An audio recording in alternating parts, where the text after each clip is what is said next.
Hey guys, Adam Harrison, Berber Guitars, here with you, CBGitty.com. Big thanks to Ben for sponsoring the show. So a couple of weeks ago, you saw me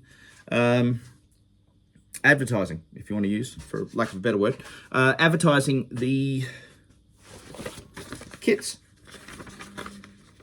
This is the kit that I'm doing. This is the 3-string acoustic, fully fretted, paint can resonator guitar kit. Here's the paint can. The parts as well, nicely packaged up and ready to go. Everything's basically pre-done. You got the sound holes here, you've got the lid. There's only a few things really that you need to do to get things kind of happening. So let's just kind of angle you guys down, if you don't mind kind of facing down this way. I hope that's okay. So the very first thing we need to do is double check that we've got everything that we need. So we open up the kit. There's a bit of advertising there. Parts list. We've got all of the bits and pieces there. We went through that. So here's basically, this is the instruction manual here. Got a little puppy next door saying hi. So this is real life, you know, this is an open workshop, this is what happens. So it gives you step-by-step instructions as to what to do. Probably the most challenging thing for beginners to do would be to set the neck and cut this out. So let me just show you how the box kind of fits together. Basic idea. Here's the neck. You don't need the neck immediately, so I'll just pop that there. I don't know whether I'm going to hot rod this thing or not.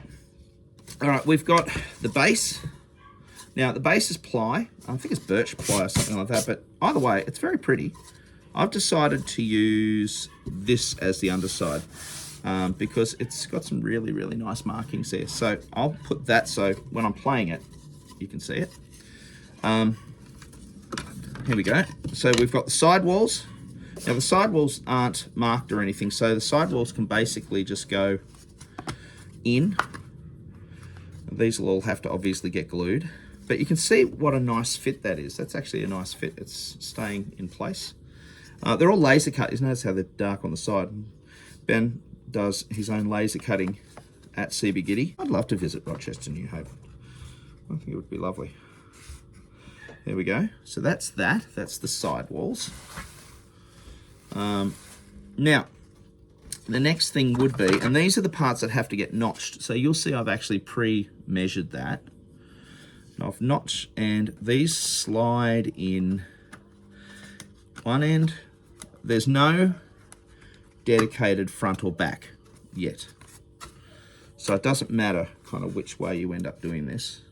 It's very pretty. It's like that little tongue and groove there. It's really quite lovely.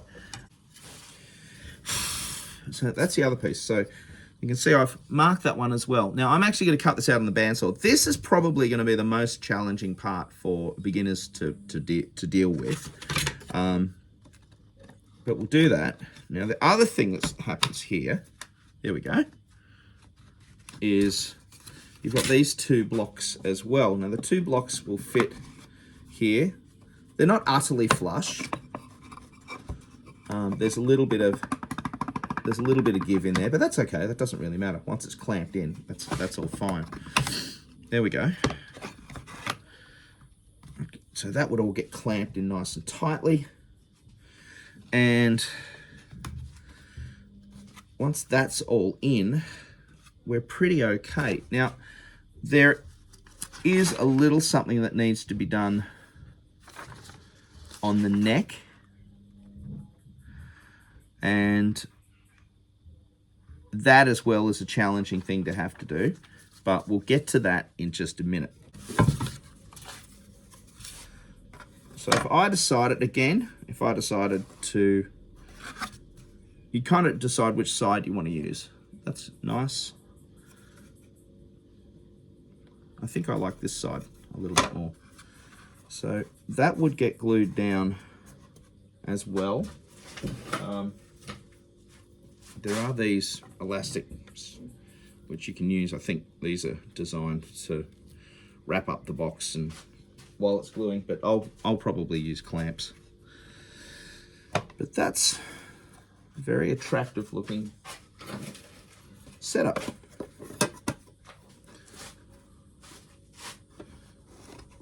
Look at that. It's really pretty, isn't it? Now, this particular kit doesn't come with... let me rephrase, sorry. This kit does come with, or is available with, pickup options. This kit that I've received from Ben is the base model, which is basically, it's fully acoustic. I'm not sure what I'm going to do finish-wise on this. I could just simply leave it raw and maybe just give it a shellac or something like that. But I don't know. I might give it a bit of a spray, bit of a stain. I've got some oranges and blues and greens. I could do like a rainbow thing, which would be fun. That would be fun actually. I could do rainbow colors. And then do black around. All right, leave it with me. That's cool. This is the fun part of building, guys. This is the awesome fun part of building. All right. Let's see what we can do now. Let's get this started. Let's get this party started. So the very first thing I'm going to do is do some notching. All right. So when you do notch, you'll notice that's not perfect. So always cut inside the lines. You're always better off with it being smaller than bigger. That's great down the sides, and that one's a little thin, so we'll just open this one up a little.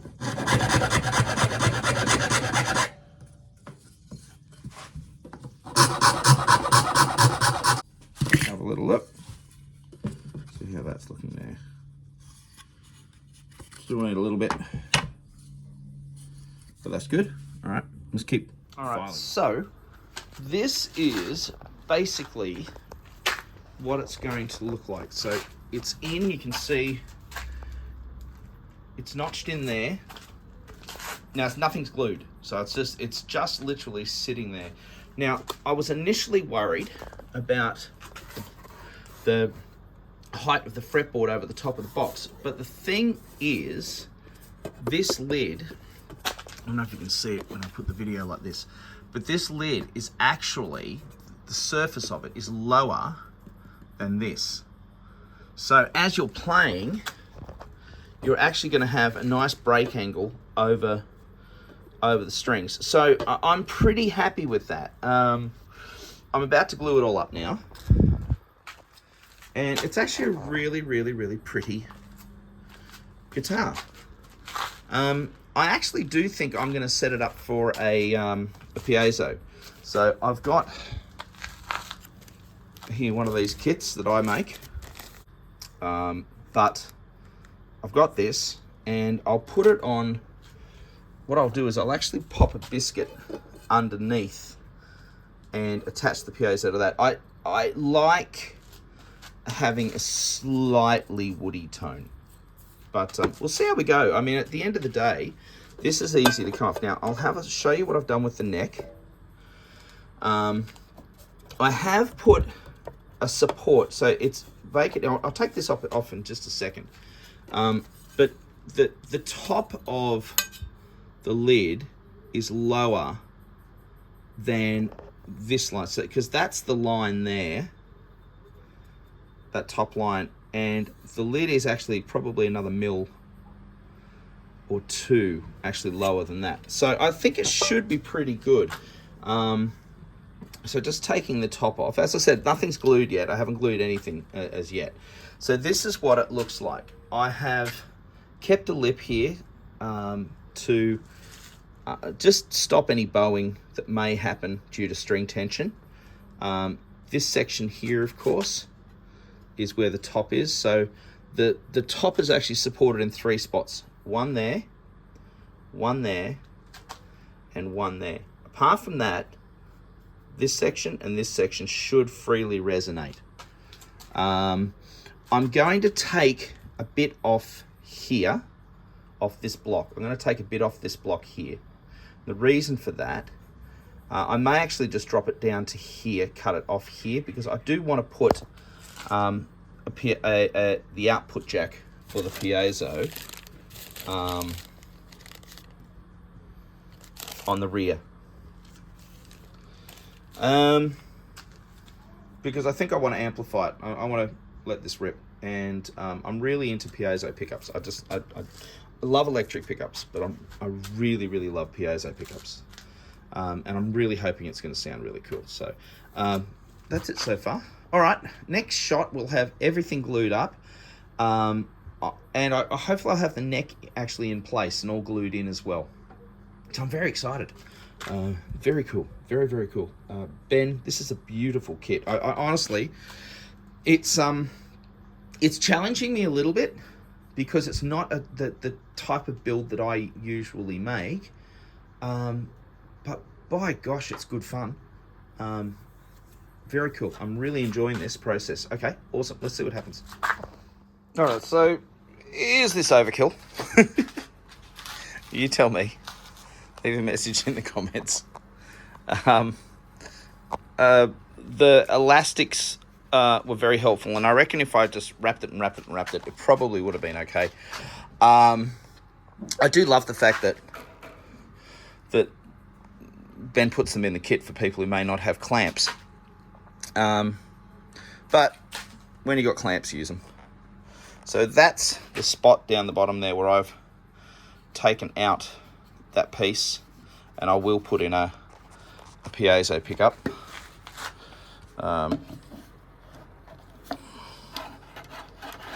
also usually run a bit of glue along the inside.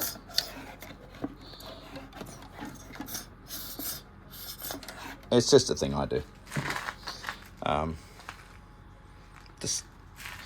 I'm not a big fan of rattles, you know. Buzzes and clicks and dings and stuff where you shouldn't have them. It's not a big thing. It's not something I like. So next thing I'm going to do is tidy up the... Oh, bloody hell. It's heavy. I can't pick it up with one hand. All right. Next thing I'm going to do is just tidy up the neck. There we go. So you can see I've just got some scuffing there. Give it a bit of a clean up, bit of a tidy up, and then I'm thinking of staining it. Maybe a black or something like that. I don't know. We'll see. See what happens. So what I've done, you don't have to do this, but I'm a bit paranoid about this. There's a spot here where the lid needs to go down into the body again. There's really only about a centimetre worth of, probably about 12 mils worth of space left in there, and for me, I felt there was a little flex. So all I've done, I've got some pine offcuts here. I've just glued on an offcut. I'll leave that overnight now, and that'll just strengthen that. That means that this section here doesn't become a weak point, because it really, it may not move like overnight, but like I don't want the, see what I mean? It's just that space in there, and I don't want that bending under string tension like in the near future, you know what I mean? Or even a year from now. I want this to stay nice and rigid, nice and straight, and it's a lovely looking instrument, so I'm really excited about it. So cool. I might put some dot markers in the neck now. Now the dot markers don't come with the kit. You could actually burn these. So I've got to use your tip of your soldering iron, which, no, I didn't say that, did I? Because it's just bloody horrible thought, isn't it?